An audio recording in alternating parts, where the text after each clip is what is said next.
हम भारत के लोग भारत को एक संपूर्ण प्रभुत्व संपन्न समाजवादी पंथनिरपेक्ष लोकतंत्रात्मक गणराज्य बनाने के लिए तथा उसके समस्त नागरिकों को सामाजिक आर्थिक राजनीतिक न्याय विचार अभिव्यक्ति विश्वास धर्म और उपासना की स्वतंत्रता प्रतिष्ठा और अवसर की समता प्राप्त कराने के लिए और उन सब में व्यक्ति की गरिमा तथा राष्ट्र की एकता और अखंडता को सुनिश्चित करने वाली बंधुता को बढ़ाने के लिए दृढ़ संकल्प होकर के आज इस संविधान सभा में आज तारीख 26 नवंबर 1949 को इस संविधान को अंगीकृत अधिनियमित आत्मप्रेरित करते हैं। यह है हमारे देश की आन बान शान, हमारे देश की जान, हमारे देश का संविधान, उसकी प्रस्तावना है, उसकी उद्देशिका है। यह प्रस्तावना पूरे संविधान का सारांश है, पूरे संविधान का निष्कर्ष है। और मैं कौन हूं? मैं हूं आपका दोस्त, आपका साथी, आपका टीचर मनीष मेवाल। और आज के इस स्पेशल लेक्चर में तहे दिल से स्वागत और अभिनंदन करता हूं।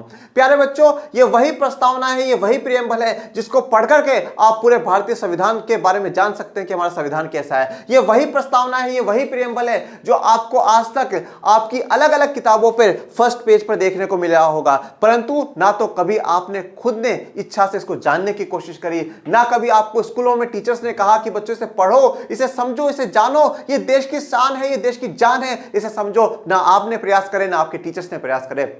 पर आज ये जो प्रस्तावना है, ये प्रस्तावना आपको समझनी होगी। और जिस प्रकार से मैंने बोली है, एंडिंग में फिर से ये प्रस्तावना आप सभी मेरे साथ बोलिएगा और इसे याद करिएगा। आइए शुरुआत करते हैं आज के इस लेक्चर की। जानते हैं प्रस्तावना के बारे में।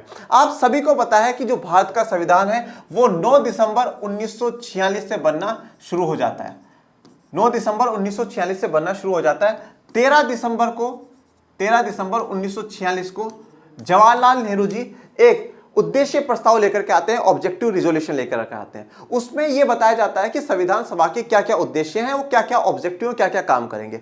उसी उद्देश्य को, अगर उन्हीं ऑब्जेक्टिव की हम बात करें तो कहीं ना कहीं हमारी प्रस्तावना का वही आधार बनते हैं। और ये जो 13 दिसंबर 1946 को उद्देश्य प्रस्ताव जवाहरलाल नेहरू जी ने संविधान सभा के सामने रखा, उसको संविधान सभा ने 22 जनवरी 1947 को मान लिया कि हाँ, हम इसी अनुसार काम करेंगे, यही हमारे संविधान सभा के क्या है, उद्देश्य है। और फाइनली ये जो उद्देश्य प्रस्ताव था, यही हमारी प्रस्तावना का क्या बनता है, आधार बनता है।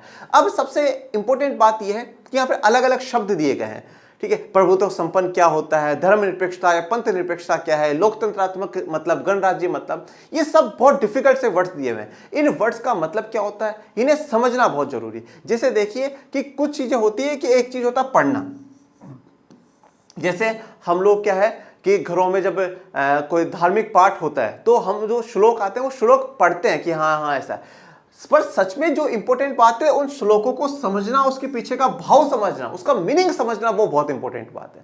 तो अब यहाँ पर आज मैंने बोल दिया, आप भी बोल देंगे और हो सकता है आप भी इसे याद कर लेंगे, परंतु जरूरी है इसके एक एक शब्द को समझना। और जरूरी यह है कि आप भारत की जनता हैं, आप भारत के लोग हैं, और भारत के लोग होने के नाते भारत के संविधान ने आपको कितना ताकतवर बनाया है, यह आपको आज इस प्रस्तावना से पता चलेगा।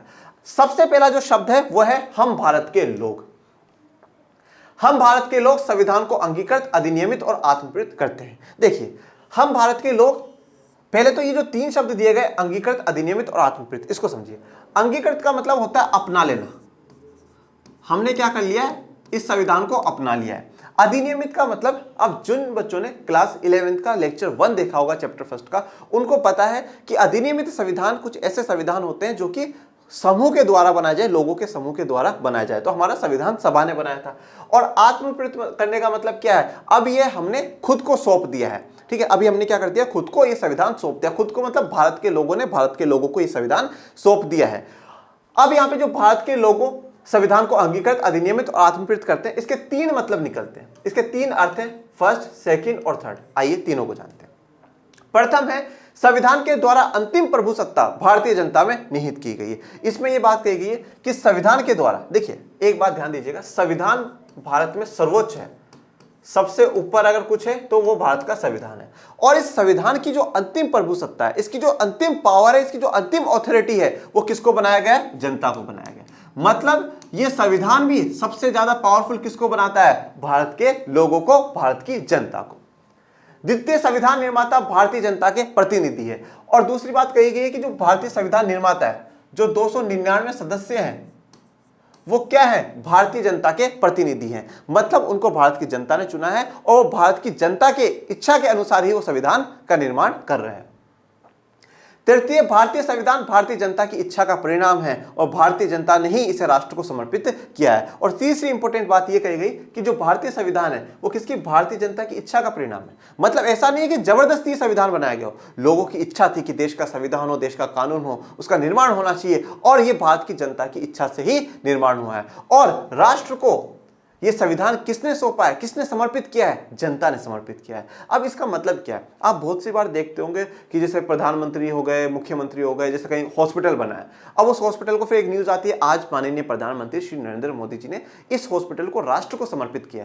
मतलब अब ये राष्ट्र के नाम सौंप दिया, लोगों को दे दिया कि हाँ भाई अब आप इसका इस्तेमाल करिए। तो अब यहां पर भी क्या करा गया, भारत की जनता ने ही ये जो संविधान है किसको समर्पित किया है, भारत के लोगों को, इस राष्ट्र को, इस देश को समर्पित करा है। मतलब हमारे संविधान निर्माताओं की सोच देखिए कितनी ऊंची सोच है। सारा काम कर करके सब कुछ क्या कहा है, ये सब कुछ जो करा है वो किसने करा है, भारत की जनता ने करा है, हमने नहीं, भारत की जनता ने।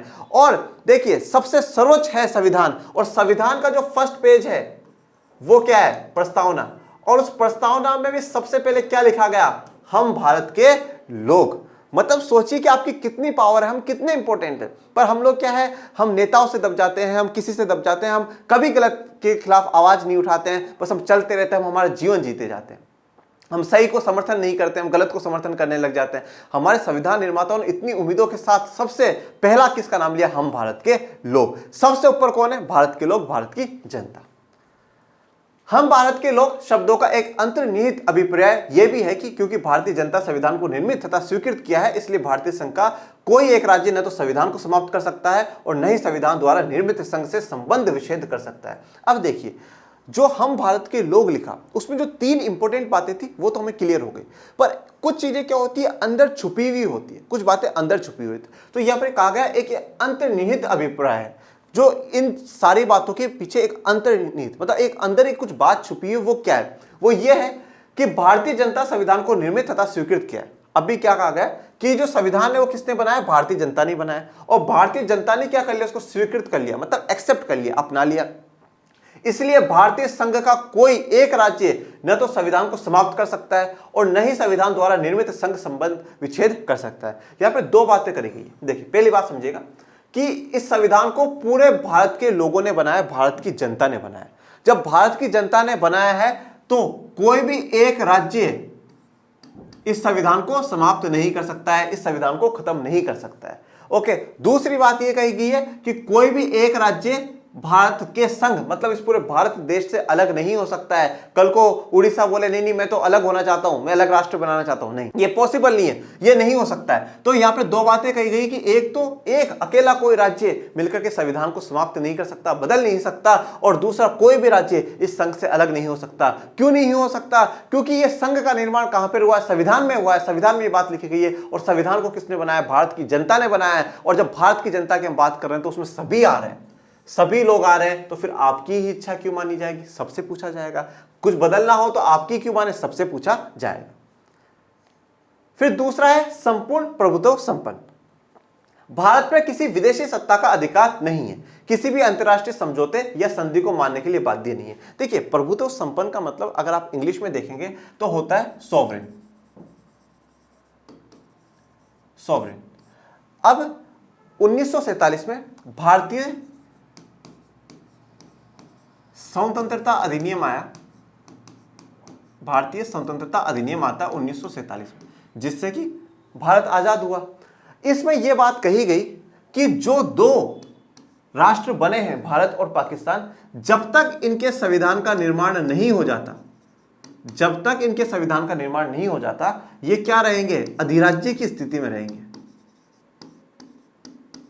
अधिराज्य की स्थिति में होंगे। इसका मतलब क्या है, इसका कहा जाता है डोमिनियन स्टेटस। डोमिनियन स्टेटस, इसका अर्थ यह था कि जब तक भारत और पाकिस्तान के संविधान का निर्माण नहीं हो जाएगा, सर्वोच्च जो पद होगा, जो सर्वोच्च होगा, वो ब्रिटेन का राजा या ब्रिटेन की महारानी होंगे। मतलब अभी तक आप पूर्ण रूप से आजाद नहीं हुए हो, अभी भी आपके ऊपर सुपर ऑथोरिटी किसकी लगी हुई है, किसकी लगी हुई है?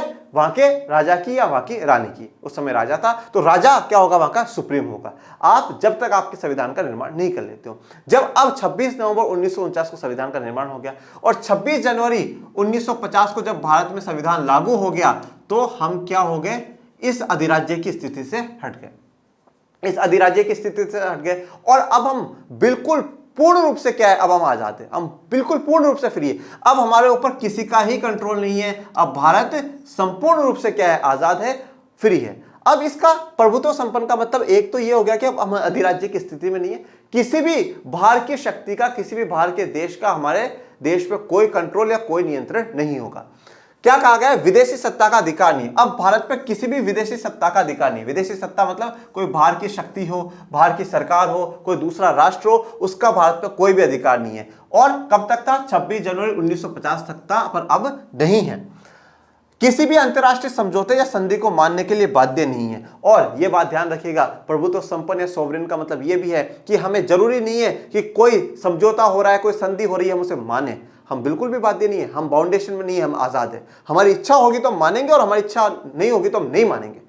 अगर संयुक्त राष्ट्र संघ कहता है कि नहीं ये बात मानो, हमारी इच्छा तो मानेंगे, नहीं मानना तो हम छोड़ दो। क्यों? क्योंकि हम प्रभुत्व संपन्न है। तो प्रभुत्व संपन्न का मतलब यह है कि हमें कोई भी देश ये ना बताए कि हमें क्या करना है, क्या नहीं करना है, हमें किसके साथ संबंध रखने हैं, किसके साथ नहीं रखने, हमें कौन सी बात माननी है, कौन सी नहीं माननी है, कोई भी राष्ट्र हमें नहीं बता सकता। क्योंकि हम किसी भी राष्ट्र के, किसी भी देश के अब अधीन नहीं है। अब हम लोग क्या पूर्ण रूप से पूरी तरीके से क्या हो चुके हैं? प्रभुत्व संपन्न हो चुके हैं। कंप्लीट सोवरेन अब हम लोग हो चुके हैं।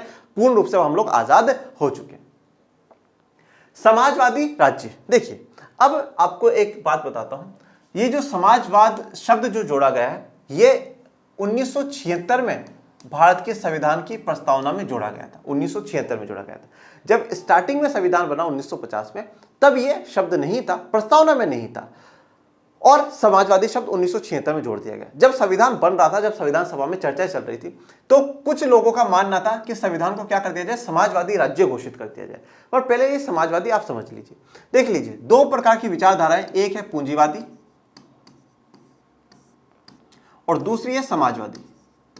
पूंजीवादी विचारधारा यह कहती है कि ज्यादा से ज्यादा जो उत्पादन के साधन है, मतलब ज्यादा से ज्यादा कौन कंट्रोल करे? प्राइवेट सेक्टर कंट्रोल करे। किसी चीज का उत्पादन, प्रोडक्शन करना प्राइवेट सेक्टर करे। पर समाजवादी ये कहता है कि ज्यादा से ज्यादा किसके हाथ में हो? सरकार के हाथ में, निजी क्षेत्र के हाथ में कम हो।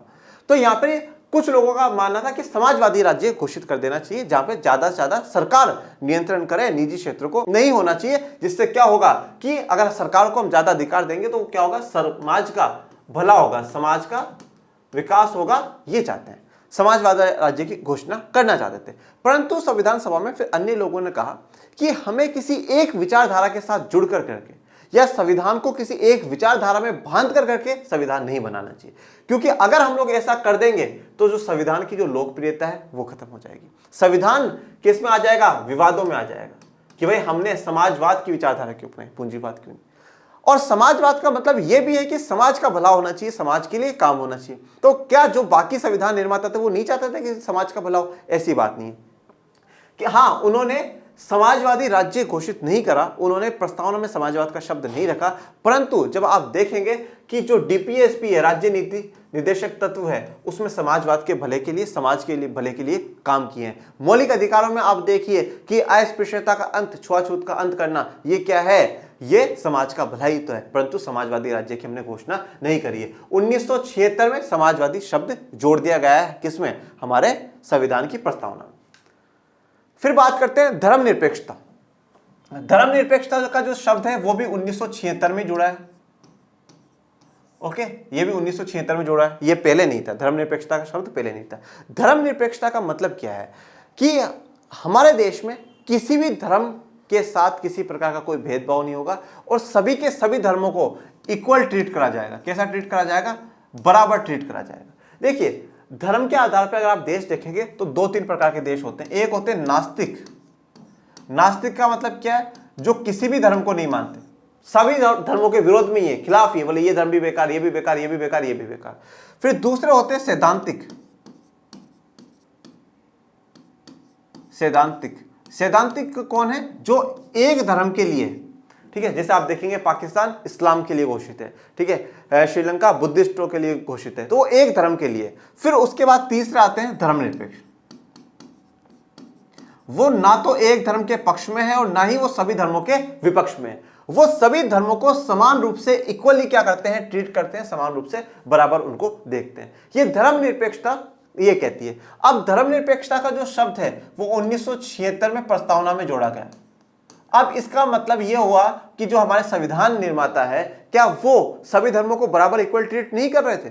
क्या उनका मानना नहीं, ये मानना था कि एक धर्म बढ़िया है दूसरा बेकार है, ऐसा था क्या? ऐसा बिल्कुल भी नहीं था। उन्होंने प्रस्तावना में ये शब्द नहीं जोड़ा धर्मनिरपेक्षता। बाकी जब आप देखेंगे मौलिक अधिकार, धर्म की स्वतंत्रता, अनुच्छेद 25 से 28, ये क्या दर्शाता है? ये धर्मनिरपेक्षता को दर्शाता है कि हम सभी धर्मों के क्या है, साथ में, हम सभी धर्मों के साथ में हैं। और जो अभी हमने जब प्रस्तावना पढ़ी और उसमें ये बात रखी गई, विचार, अभिव्यक्ति, विश्वास, धर्म और उपासना की स्वतंत्रता, तो यहां पर धर्म की भी स्वतंत्रता ऑलरेडी डाल दी गई है। हां, पंथ निरपेक्ष धर्मनिरपेक्षता जो शब्द है वो 1976 में इंदिरा गांधी जी ने संशोधन कर करके डाल दिया था। फिर आते हैं लोकतंत्रात्मक। अब लोकतंत्रात्मक का मतलब हो गया जहां पर क्या होगा, ना तो कोई राजा शासक बनेगा, सब कुछ, सारी की सारी शक्तियां किसके पास होगी? जनता के पास होगी। जनता के द्वारा नेता चुन करके जाएंगे, वो देश को चलाएंगे। भारत में राज्य सत्ता का प्रयोग जनता द्वारा किया जाता है, ठीक है। इसके लोकतंत्रात्मक का मतलब था जो भारत की राज्य सत्ता है, जो भारत की ऑथोरिटी है, जहां से देश चलाया जाएगा, जो पावर है वो कौन चलाएगा? जनता चलाएगी, जनता के द्वारा चलाई जाएगी। लेकिन भारतीय जनता अपनी इस राज सत्ता का प्रयोग प्रत्यक्ष रूप में नहीं वरन अप्रत्यक्ष रूप में अपने प्रतिनिधियों के माध्यम से ही करती है। अब देखिए, अब ऐसा नहीं है कि भाई हम लोग डायरेक्टली, हम प्रत्यक्ष रूप से जनता ही फैसले ले रही हो, ऐसा नहीं हो। हम लोग क्या करते हैं, हम अपना एक प्रतिनिधि चुन लेते हैं। जैसे 10 लाख लोग मिलकर के एक प्रतिनिधि चुन लेंगे, जो संसद में जाते हैं उन्हें हम लोग क्या कहते हैं? सांसद कहते हैं। हमने सांसद चुन लिया, हमने राज्यों में, विधानमंडलों में हमने विधायक चुन लिया, और फिर ये क्या करते हैं, ये हमारे आधार पर फैसले लेते हैं। ये लोग फैसले लेंगे और फिर अगर हम इनके फैसलों से खुश नहीं होंगे तो हम आंदोलन करेंगे, विरोध करेंगे, और नहीं तो फिर 5 साल में इनको बदल देंगे। तो यहाँ पे लोकतंत्रात्मक का मतलब ये है कि कोई राजा या राजा नहीं चलेंगे। अब यहाँ पे क्या होगा? लोकतंत्र होगा। और लोकतंत्र का मतलब, लोक मतलब जनता और तंत्र मतलब जनता की व्यवस्था। सब कुछ जनता के द्वारा ही होगा क्योंकि जनता ही सुप्रीम पावर है यहाँ पे। फिर बात आती है गणतंत्रात्मक की। भारत राज्य का सर्वोच्च अधिकारी वंश क्रमानुगत राजा न होकर भारतीय जनता द्वारा अप्रत्यक्ष रूप से निर्वाचित राष्ट्रपति होगा। गणतंत्र का या गणराज्य का मतलब यह होता है जहां पर जो देश का सर्वोच्च पद है, जो सबसे बड़ा पद है, वो निर्वाचित हो, उसको जनता ने चुना हो, चाहे वो प्रत्यक्ष रूप से चुना हो चाहे अप्रत्यक्ष रूप से चुना हो, वो निर्वाचित होना चाहिए। कहीं कहीं पे, जैसे कि आप ब्रिटेन में देखेंगे, महारानी, अभी तक कुछ दिनों तक महारानी वहां की सुप्रीम थी, अब राजा है, ठीक है। जो महारानी के बेटे एलिजाबेथ सेकंड के जो बेटे हैं, प्रिंस चार्ल्स थर्ड, उनको वहां का राजा बना दिया गया। वहां पर राजा क्या है? टॉप है, सबसे सुप्रीम वो है। परंतु अब वो गणराज्य नहीं है, वो गणतंत्र नहीं है। परंतु अगर आप भारत में देखेंगे तो भारत में सर्वोच्च पद किसका है? राष्ट्रपति साहब का। और अभी हमारे राष्ट्रपति कौन है? श्रीमती द्रौपदी मुर्मू जी है। ये हमारी राष्ट्रपति है और ये सर्वोच्च पद है। और ये कैसे हुए? निर्वाचित हुई है। ऐसा नहीं है ये पहले किसी राजा की बेटी थी फिर इसलिए वो राष्ट्रपति बन गई, ऐसा तो बिल्कुल भी नहीं। चुनाव लड़े हैं और चुनाव से अप्रत्यक्ष रूप से चुनाव हुए और उनमें वो जीत गई और वो हमारे देश की राष्ट्रपति बन गई। तो यहाँ पर गणतंत्र का मतलब यह है कि हमारे देश का जो सर्वोच्च पद होगा वो कैसा होगा? निर्वाचित होगा। कोई राजा या राजा का बेटा नहीं होगा। तो इसलिए हम लोग क्या हैं? हम लोग गणराज्य हैं। अब यह चीज आपको समझना बहुत जरूरी है। राष्ट्रमंडल क्या होता है? राष्ट्रमंडल, यह हम बात करते हैं कॉमन वेल्थ ऑफ नेशंस। आप सभी ने कॉमनवेल्थ गेम्स का नाम सुना होगा, ठीक है। कॉमनवेल्थ गेम्स हो रहे हैं, ठीक है, कॉमनवेल्थ गेम्स हुए थे, ठीक है, इस प्रकार का आपने नाम सुना होगा। ये राष्ट्रमंडल है क्या? देखिए, राष्ट्रमंडल या कॉमनवेल्थ ऑफ नेशन ब्रिटेन के साथ टोटल 56 देशों का, आज के मौजूदा 56 देशों का क्या है? एक समूह है जिसे हम लोग राष्ट्रमंडल कहते हैं। मुख्यतः इन 56 देशों में वो देश हैं जो क्या है? ब्रिटेन के कभी ना कभी अधीन रहे हो, ब्रिटेन के गुलाम रहे हो या ब्रिटेन के उपनिवेश रहे हो। ये 56 देशों का एक पूरा समूह है राष्ट्रमंडल। ओके, अब जब 16 मई 1949 को भारत की संविधान सभा ने राष्ट्रमंडल की सदस्यता खत्म नहीं करी। उन्होंने कहा हम राष्ट्रमंडल की सदस्यता में रहेंगे, हम बने रहेंगे। तो जब ये बात उठी तो एक सवाल उठा संविधान सभा में कि जब हम राष्ट्रमंडल में जुड़े हुए हैं तो क्या हम आज भी ब्रिटेन के अधीन रहेंगे?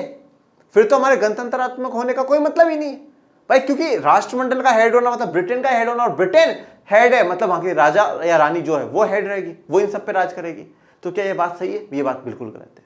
पहली बात तो जैसे मैंने आपको कहा, भारतीय स्वतंत्रता अधिनियम 1947 आया, उसमें साफ साफ ये लिखा गया था कि अगर कोई भी राष्ट्र, भारत या चाहे पाकिस्तान, वो अगर राष्ट्रमंडल से फ्री होना चाहता है, स्वतंत्र होना चाहता है तो हो सकता है।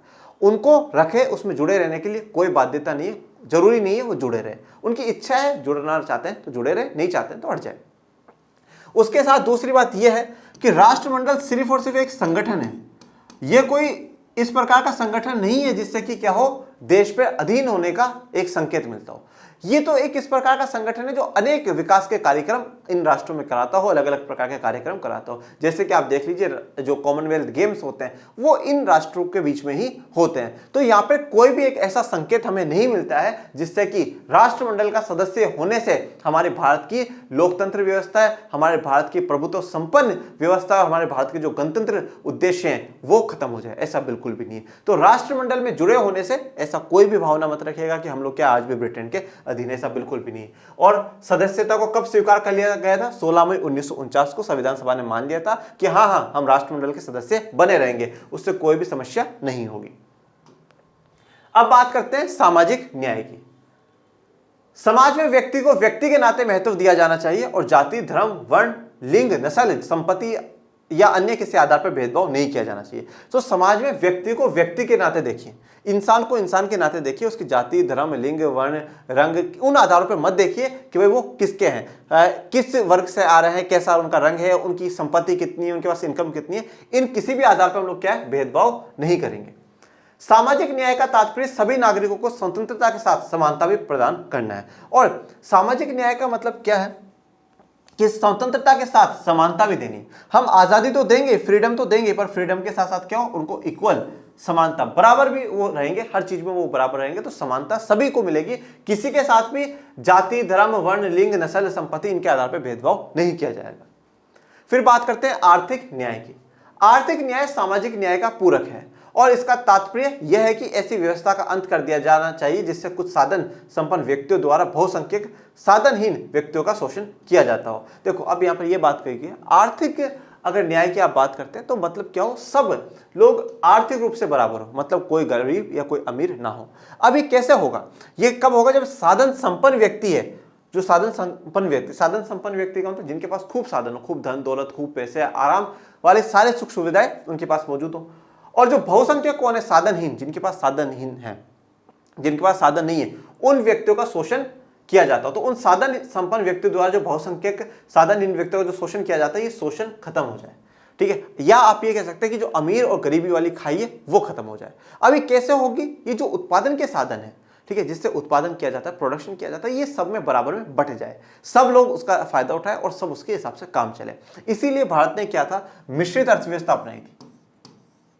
भारत ना पूंजीवाद की तरफ गया, ना भारत समाजवाद की तरफ गया।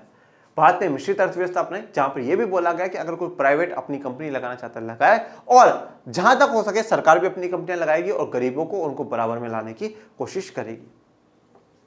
अब जानते हैं राजनीतिक न्याय। सभी व्यक्तियों को राजनीतिक क्षेत्र में स्वतंत्र और समान रूप से भाग लेने का अवसर प्राप्त होना चाहिए। अब सभी व्यक्तियों को राजनीतिक क्षेत्र में, राजनीतिक क्षेत्र का मतलब यहाँ पे क्या है, दो चीजों से।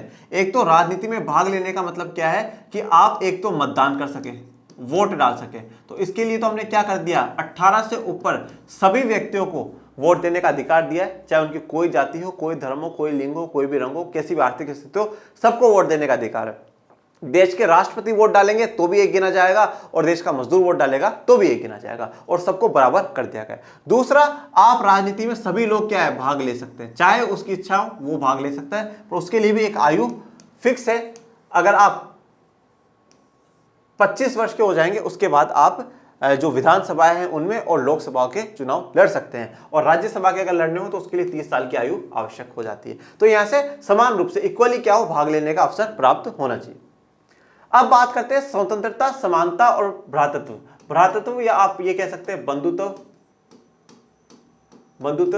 या इसका मतलब सीधा सा मतलब है भाईचारे की बात करता है। तो स्वतंत्रता होनी चाहिए, आजादी मिलनी चाहिए इंसान को, समानता आनी चाहिए और भाईचारा उनमें बढ़ना चाहिए। हमारे संविधान निर्माता नकारात्मक स्वतंत्रता की धारणा से नहीं वरन ऐसी सकारात्मक स्वतंत्रता से प्रेरित थे जिसके आधार पर व्यक्तियों के व्यक्तित्व का विकास संभव होता हो। तो हमारे जो संविधान निर्माता है वो कोई नेगेटिव चीज से मोटिवेट नहीं हुए, वो पॉजिटिव ही चाहते थे। तो वो ऐसी स्वतंत्रता, ऐसी आजादी चाहते थे जिससे कि सभी व्यक्तियों का क्या हो, उनका व्यक्तित्व का विकास हो, पर्सनैलिटी का डेवलपमेंट होना चाहिए। ठीक है, मतलब वो इंसान ज्यादा से ज्यादा कुछ चीजें सीखे और ज्यादा से ज्यादा अपने जीवन को बेहतर बनाए। तो व्यक्तित्व का विकास होना चाहिए, व्यक्ति के साथ व्यक्तित्व का विकास होना चाहिए। और जिसमें आपको हमेशा एक बात कहता हूं कि भगवान ने व्यक्ति हमें बना दिया, ओके, अब व्यक्तित्व हमें बनाना है, अब व्यक्तित्व हमें बनाना है। पर्सन भगवान ने बना दिया, पर पर्सनैलिटी अब हमें बनना है, ओके। और पर्सनैलिटी का मतलब आप समझते ही हैं कि एक कुछ फेमस स्टार हम कुछ बने, ऐसे बने कि लोग हमें कहे वाह वाह यार, इंसान हो तो उस जैसा हो। ठीक है, तो पर्सन भगवान ने हमें बना दिया, अब पर्सनैलिटी हमें बनना है। इसी आधार पर उनके द्वारा विचार, अभिव्यक्ति, विश्वास, धर्म और उपासना की स्वतंत्रता को संविधान में स्थान दिया गया है। तो वो चाहते थे कि भाई इंसान के व्यक्तित्व का भी विकास होना चाहिए। और देखिए, व्यक्तित्व हमारे विचारों को दर्शाता है, हमारी सोच को दर्शाता है, संस्कारों को दर्शाता है, और संस्कार कहीं ना कहीं धर्म से आते हैं। ठीक है, हम अपने धर्मों से सीखते हैं, और धर्म क्या है, हमारे जो कर्तव्य हैं वही हमारा धर्म है। ठीक है, हमारा कर्तव्य भाई, जैसे आज मुझे कोई कहे कि नहीं सुबह उठते पापा मम्मी के पैर छुआ करो, ये आपका कर्तव्य बेटा, ये आपकी ड्यूटी है। अब वही धर्म बन गया कि नहीं सुबह पहले उठते पहले मम्मा के फिर पापा के, पहले पापा के फिर मम्मा के पैर छूना, ये हमारा कर्तव्य बन गया। उनसे क्या है, हमें संस्कार है, और उस संस्कार ही फिर व्यक्तित्व का निर्माण करता है। ओके, इसलिए सभी लोगों को अपने विचार रखने, अपने विचारों को अभिव्यक्त करने की आजादी दी है। उनको किसी भी धर्म पे, किसी पे भी चीज पे विश्वास करने की आजादी दी गई है। उपासना, किसी चीज की पूजा करनी, किसकी नहीं करनी, उनको पूरी आजादी, स्वतंत्रता दी गई। स्वतंत्र न्यायपालिका की धारणा को अपनाते हुए संविधान के अंतर्गत स्वतंत्रता की रक्षा के साधन की भी व्यवस्था की गई है। और अब ये जो स्वतंत्रता हम बात कर रहे हैं उसके लिए क्या कर दिया, स्वतंत्र न्यायपालिका बना दी, सुप्रीम कोर्ट, हाई कोर्ट ये बना दिए। जिससे क्या होगा कि अगर आपकी स्वतंत्रता को कभी उल्लंघन हो रहा हो, कभी कोई आपकी स्वतंत्रता को नहीं मानने दे रहा हो, आपको आजाद नहीं होने दे रहा हो, तो उसकी रक्षा के लिए आप न्यायपालिका में जा सकते हैं, सुप्रीम कोर्ट, हाई कोर्ट में जा सकते हैं। जैसे फॉर एग्जांपल कोई कहते हैं, जैसे मैं हूं, मैं कहता हूं मैं एक्स धर्म को अपनाऊंगा, मैं एक्स धर्म को मानता हूं, पर कोई बोले नहीं आप एक्स धर्म को कैसे मान सकते हो, नहीं मान सकते, आप तो ये वाई धर्म ही आपको मानना होगा। तो मैं न्यायपालिका जा सकता हूं। क्यों? क्योंकि मुझे संविधान ने इस बात की इजाजत दी है कि मैं विचार, अभिव्यक्ति, विश्वास, धर्म और उपासना को अपना सकता हूं। हमारे संविधान का बंधुता का आदर्श को दो आधारों पर टिका हुआ है। देखिए, यह आधार एक तो राष्ट्र की एकता का है और दूसरा व्यक्ति की गरिमा। व्यक्ति की गरिमा का मतलब क्या है, डिग्निटी ऑफ अ पर्सन, हमारी एक गरिमा है। हम कहते हैं ना भाई, हम कहते हैं हमारा सेल्फ रेस्पेक्ट जो है वो बना रहना चाहिए। कभी भी किसी इंसान की गरिमा, उसके रेस्पेक्ट पे ठेस नहीं पहुंचनी चाहिए, या हम आम भाषा में कहते हैं जब दिल पे ठेस लग जाती है। जैसे कि अगर आप कभी किसी को जाति के नाम की गाली दें, अब आप कभी किसी इंसान को उसके भाई वो लड़की है इसलिए आप उसको परेशान करते हैं, किसी का रंग कैसा उसके आधार पर, तो वो इंसान की गरिमा को, उसकी सेल्फ रेस्पेक्ट को क्या करते हैं, हर्ट करते हैं। तो व्यक्ति की गरिमा और राष्ट्र की एकता, ये दो बहुत महत्वपूर्ण बातें हैं। तो हमारे संविधान निर्माताओं के मन और मस्तिष्क में इस देश के समस्त नागरिकों के लिए बंधुता और उसके साथ ही राष्ट्र की एकता का विचार बहुत अधिक प्रबल था। हमारे संविधान के जो निर्माता है उनके लिए सबसे इंपॉर्टेंट क्या था कि राष्ट्र की एकता और व्यक्ति की गरिमा, ये बहुत इंपॉर्टेंट है। और अब इन्हीं से क्या होगा, भाईचारा बढ़ेगा, इन्हीं से भाईचारा बढ़ेगा। हमारे संविधान के जो निर्माता है वो ये चाहते थे कि हम लोग हमारी जातियों से, हमारे धर्म से, हम हमारे क्षेत्र से, हम एरिया से, कभी कभार हम ये भी करते हैं नहीं मैं तो यहाँ का हूँ, मैं तो राजस्थान में रहते हैं तो हम तो बड़े हैं ही, ठीक है, हम इस एरिया के हैं, हम ऐसे हैं। तो क्षेत्र के हिसाब से, प्रांत के हिसाब से, राज्यों के हिसाब से, किसी भी इन सब चीजों से ऊपर उठ करके हमें सबको एक बंधुत्व के भाईचारे से, भाईचारे की नजर से देखना चाहिए। तो उसके लिए उन्होंने क्या करा, इसी कारण संघात्मकता के बावजूद एकल नागरिकता के आदर्श को अपनाया है। संघात्मकता में क्या होता है, जब हम संघवाद को अपना लेते हैं वहां पर क्या होता है, आपको दो नागरिकता दी जाती है, एक नागरिकता देश की मिलती है और एक नागरिकता आपको राज्य की मिलती है। परंतु उसके बावजूद संघवाद है भारत, फिर भी उसके बावजूद क्या है, हमने एकल नागरिकता ही अपनाई है। क्यों? क्योंकि हमारे देश की ही नागरिकता हमें मिलेगी। और ये क्यों अपनाई है? सबको जोड़े रखने के लिए, सब में भाईचारा बनाए रखने के लिए। अब कुछ विचार जान लेते हैं, आइए। ठीक है, पंडित ठाकुरदास भार्गव क्या कहते हैं? प्रस्तावना संविधान का सबसे अधिक मूल्यवान अंग है। बोले सबसे इंपॉर्टेंट पार्ट अगर कुछ है तो वो प्रस्तावना है। ये संविधान की आत्मा है, soul of the Indian constitution है। सबसे इंपॉर्टेंट आत्मा है ये संविधान की। संविधान की कुंजी है की टू द कॉन्स्टिट्यूशन। ठीक है, अगर आपको संविधान को जानना हो तो पहले आप प्रस्तावना को पढ़िए, फिर आप संविधान में आगे बढ़ते जाएंगे। यह तो एक उचित मानदंड है जिसके आधार पर संविधान का मूल्यांकन किया जा सकता है। मैं चाहूंगा कि हमारे संविधान के सभी प्रावधानों को प्रस्तावना की कसौटी पर आंका जाए और तब हम ये निर्णय करें कि संविधान अच्छा है या नहीं। तो ये कहते हैं कि ये तो मापदंड है जिस पर आप मूल्यांकन कर सकते हैं, आप पता लगा सकते हैं कि हमारा संविधान सही है या बेकार है। हर चीज संविधान का जो भी प्रावधान है उसको किस आधार पर मापना चाहिए हमें? इस प्रस्तावना के आधार पर। प्रस्तावना में ये बात लिखी, ये सही है या गलत है। तो ये बात किसने कही है? पंडित ठाकुरदास भार्गव जी ने कही है। और इन्हीं आधार पर हमें क्या है, संविधान का पता लगा लेना चाहिए अच्छा है या बुरा है। अब देखिए, अभी हम लोग उद्देशिका को वापस एक बार पढ़ेंगे, प्रस्तावना को एक बार वापस पढ़ेंगे, तो उसमें एक एक जो शब्द था, ठीक है, उस एक एक शब्द को आपको देख करके पता चल जाएगा। जैसे अब प्रस्तावना में लिख दिया लोकतंत्रात्मक, मतलब यही पता चल गया कि भारत का संविधान कैसा है, लोकतंत्र वाला है। ओके, पता लिख दिया गणतंत्रात्मक, मतलब यहाँ का सर्वोच्च पद जनता के द्वारा निर्वाचित होगा। प्रभुत्व संपन्न लिख दिया, मतलब भारत किसी के भी अधीन नहीं है, भारत खुद अब आजाद है। ठीक है, न्याय, सामाजिक आर्थिक राजनीतिक न्याय, यहाँ पे सभी को न्याय दिया जा रहा होगा, जस्टिस होगा। मतलब आप इस पेज को पढ़ करके सबको समझ गए। तो यह है संविधान की प्रस्तावना। फिर बात करते हैं डॉक्टर अंबेडकर ने जो कहा। डॉक्टर अंबेडकर ने संविधान सभा में कहा कि मैं समझता हूं कि प्रस्तावना इस सदन के प्रत्येक सदस्य की इच्छा अनुसार यह प्रकट कर देती है कि संविधान का आधार जनता है एवं इनमें निहित प्राधिकार और प्रभुसत्ता सब जनता से प्राप्त हुई है। तो डॉक्टर अंबेडकर कहते हैं कि मैं मानता हूं कि सदन में जितने भी लोग बैठे हैं उनकी इच्छा से ये मैं मानता हूं, मेरा विचार है, मैं समझता हूं कि ये जो संविधान है इसका आधार क्या है, जनता है। और जितनी भी ऑथोरिटी, जितनी भी पावर जो मिली है वो सब कहां से मिली है, जनता से ही प्राप्त हुई है। मतलब क्या कह रहे हैं, जनता पावरफुल है। अब आ जाइए, अब एक बार हम इसको फिर देखते हैं। भारत का संविधान, उसे उद्देशिका भी कहा जाता है, प्रस्तावना भी कहा जाता है। हम भारत के लोग भारत को एक संपूर्ण प्रभुत्व संपन्न समाजवादी, देखिए अब यहां से पता चल गया हम प्रभुत्व संपन्न है, समाजवाद के हैं, पंथ निरपेक्ष या धर्मनिरपेक्ष, लोकतंत्रात्मक गणराज्य बनाने के लिए और उसके समस्त नागरिकों को सामाजिक आर्थिक राजनीतिक न्याय, विचार अभिव्यक्ति विश्वास धर्म और उपासना की स्वतंत्रता, प्रतिष्ठा और अवसर की समता प्राप्त कराने के लिए तथा उन सब में व्यक्ति की गरिमा और राष्ट्र की एकता और अखंडता सुनिश्चित करने वाली बंधुता बढ़ाने के लिए दृढ़ संकल्प होकर अपनी संविधान सभा में आज तारीख 26 नवंबर 1949 को इस संविधान को अंगीकृत, अधिनियमित और आत्मप्रेरित करते हैं। अब यहाँ पर एक बात और लिखी हुई, यहाँ पर जो हिंदी में महीने आते हैं ना, उस हिंदी के महीने की डेट भी लिखी हुई है। यहाँ पे लिख रखा है मार्गशीर्ष शुक्ल सप्तमी। ठीक है, अब आप जानते हैं दो पक्ष होते हैं, एक शुक्ल पक्ष होता है, एक कृष्ण पक्ष होता है। तो जो शुक्ल पक्ष है उसकी सप्तमी को, और कौन से महीने, मार्गशीर्ष का जो महीना है उसकी सप्तमी को। और जैसे जो विक्रम संवत होता है उसका कौन सा ईयर है, 2006 विक्रमी। ठीक है, 2006 विक्रमी, वो उस समय का हिंदू कैलेंडर के हिसाब से जो ईयर था वो बताया गया है। तो यह हमारे संविधान की प्रस्तावना थी, उद्देशिका थी। अब आप लोग मुझे कमेंट बॉक्स में बताइएगा आपको ये प्रस्तावना समझ में आई या नहीं आई, आपको एक एक वर्ड समझ में आया या नहीं आया। इन शब्दों को बच्चों मन में, दिमाग में उतार लीजिए, बिल्कुल अच्छे से उतार लीजिए।